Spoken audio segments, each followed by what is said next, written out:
सरळ जमेल. पकडा असं हात मध्ये आता थरथर नको बोलू.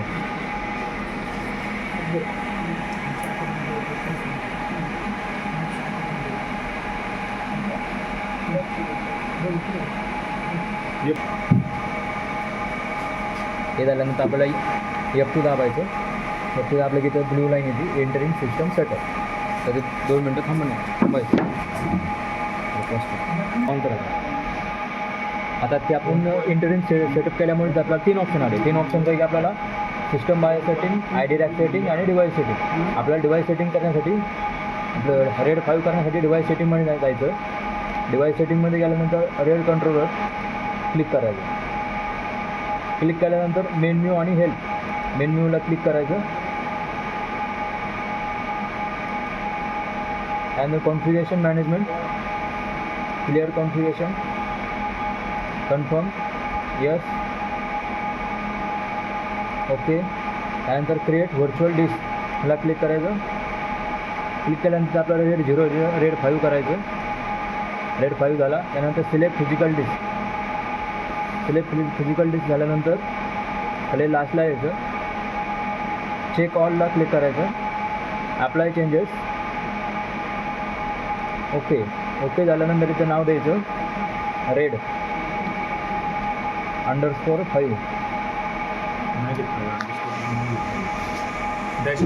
घेतला नाही अंडरस्कोर.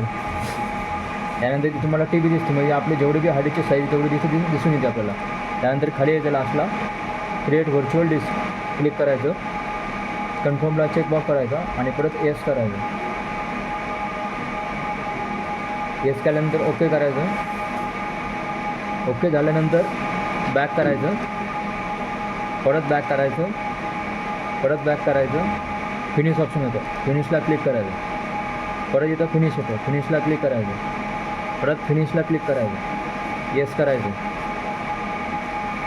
त्यानंतर सिस्टम एकदा सेटिंग सेव्ह करतो. बूटिंग स्टेपमध्ये जातं. पण ते बूटिंग त्याच्यामध्ये आपण सिलेक्ट नाही केला त्याच्यामुळे तिथे काहीच येत नाही. मग इथे करायचं एक्स क्लिक करायचं. एक्स केल्यानंतर 1 UFI शॉट आपण इथं पेनड्राईव्ह कनेक्ट केला आहे. पेनड्राईव्ह कनेक्ट केल्यानंतर इथं आपल्याला दाखवतो आपलं पेनड्राईव्ह USB 1 क्रुझर प्लेटचा. क्लिक करायचं. आपल्या पेनड्राईव्हमधून आता बूट होतं. बूट झाल्यानंतर डायरेक्ट इंटर करायचं.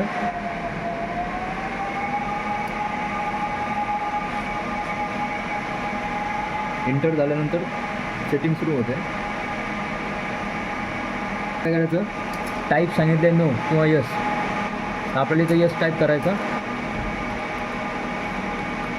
यस. त्यानंतर इंटर दाबायचं. परत यस करायचा.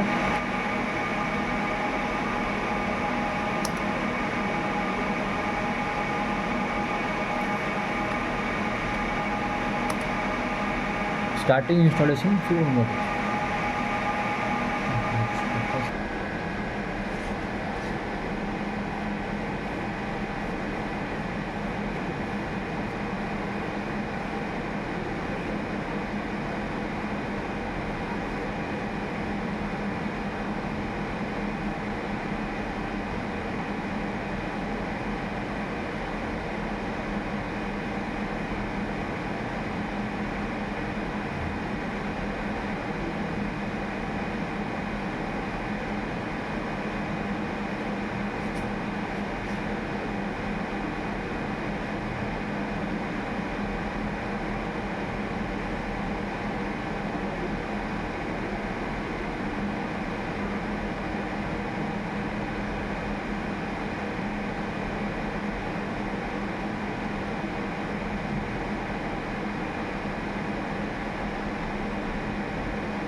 इथं आपल्याला 2 नंबर सिलेक्ट करायचा.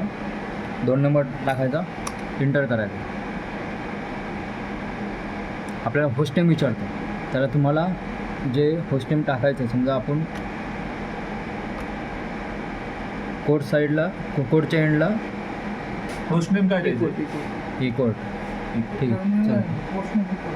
ई कोड होस्ट नेम टाकलं, एंटर करायचं.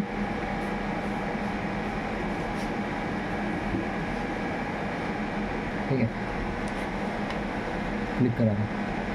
तिथं आपल्याला आता नो सिलेक्ट करायचं, कारण आपल्याला जेव्हा इंटरनेट जोडतो त्यावेळेस आपल्याला कॉन्फिगरेशन अपडेट मागतं, पण आपलं इंटरनेट कनेक्ट नाही आहे, त्यामुळे आपण तिथं नो टाईप करणार आहे. एंटर करायचं.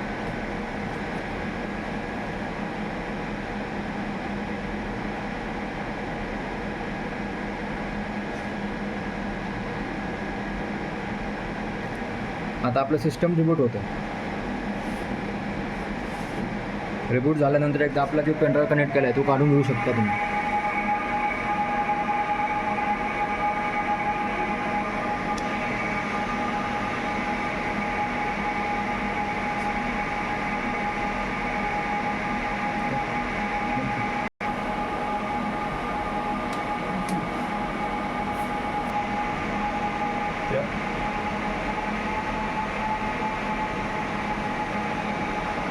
आता आपलं सिस्टम आपण जे रेड 5 केलं त्यातून आपल्याला बूट होतं. आता सिस्टम बूट झाल्यानंतर पहिले विंडो अशी येते.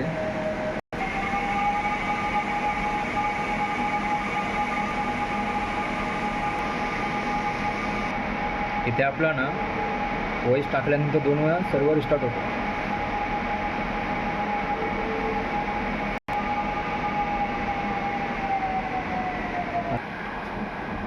आणि नो मध्ये पण नाही. ठीक आहे, आता इथे आपल्याला इथं नॉट लिस्टेडला क्लिक करायचं.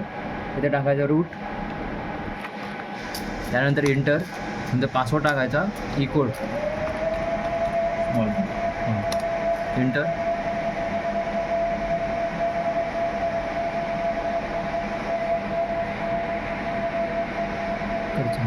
आता आपल्या सध्या सक्सेसफुली इन्स्टॉल झाली आहे वॉइस. त्यानंतर नेक्स्ट करायचं, परत नेक्स्ट करायचं, नेक्स्ट करायचं.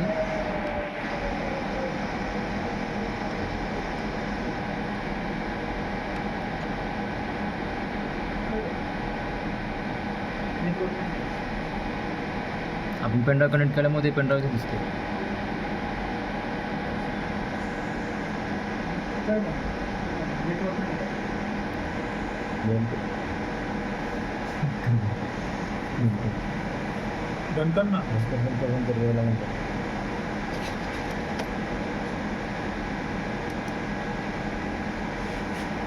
ठीक आहे, डन झालं.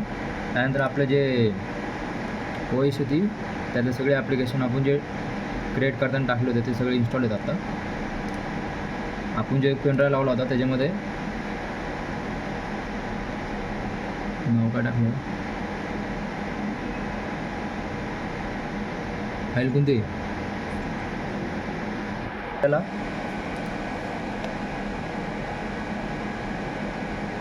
Ubuntu server. त्याच्यामध्ये आपली जी iOS इमेज आहे कस्टमची ती आपण जी ही केली ती. त्यानंतर ही कॉपी करून डॉक्युमेंटमध्ये ठेवायची.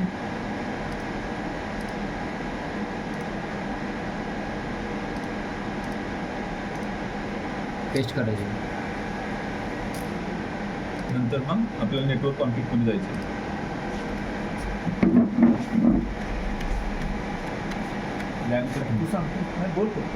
लॅन केबल जाऊन हे नंतर लॅन केबल कनेक्ट करायची सर्व्हरला. लॅन केबल कनेक्ट झाल्यानंतर आपण ती इथं पाठीमागच्या साईडने आपण कनेक्ट करतो लॅन केबल. 2 कोड दिलेत लॅनचे, 4 तसे दिलेले आहेत. ते आपण 2 लॅनसाठी वापरू शकतो. त्यात कोणतेही एका पोर्टला कनेक्ट करू. तिथं आपण सेटिंगमध्ये जातो. त्यानंतर सेटिंग नेटवर्कमध्ये आपण लॅन केबल कनेक्ट केल्यामुळे इथं आपल्याला ऑन झालं आहे ते. त्यानंतर सेटिंगमध्ये जायचं. आता DHCP चालू असल्यामुळे त्यांनी DHCPची रेंज घेतली. तुम्हाला मॅन्युअल टाकायचं असेल तर मॅन्युअली क्लिक करायचं, तर IP ॲड्रेस टाकायचा.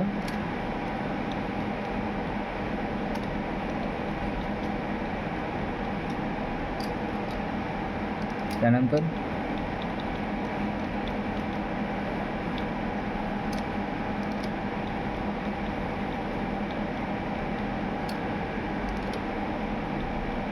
गेटवे.